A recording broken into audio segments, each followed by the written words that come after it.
lebah ni akan ikut lampu tersebut. Nampak ni? Nampak dia ikut? Nampak tak? Apa yang korang nampak ni, yang ni adalah lebah apis cerana.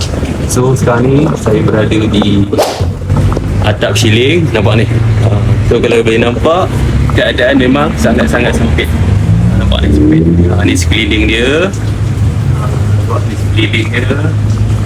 Korang boleh tengok keadaan dia memang sangat sempit dan terhad. So apa saya nak buat, saya nak asapkan dia dulu, and then saya cuba cabut kom dulu. Okay. Sampai tak tangan?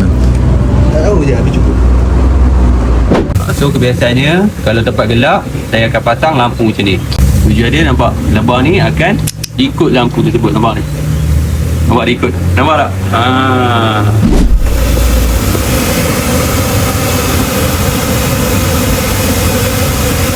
Halusnya.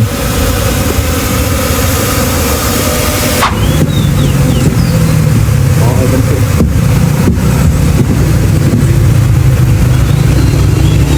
Sekejap. Bila awak nampak Lebah ni dia dah try tumpang dekat sini.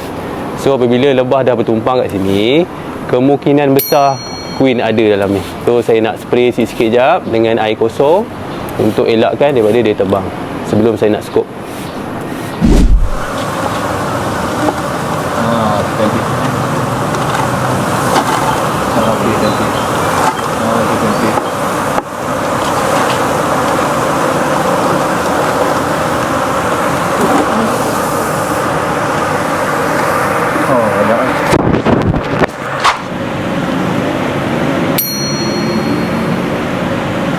Kita dah letak dalam ni. So kita bagi slow lah dia masuk dalam. Nampak tu? Masuk. Dia degi tak masuk. Semua masuk. Terima kasih Pak Long. Ada. Jom lagi. 1, 2, 3. Okey, terima kasih Pak Long.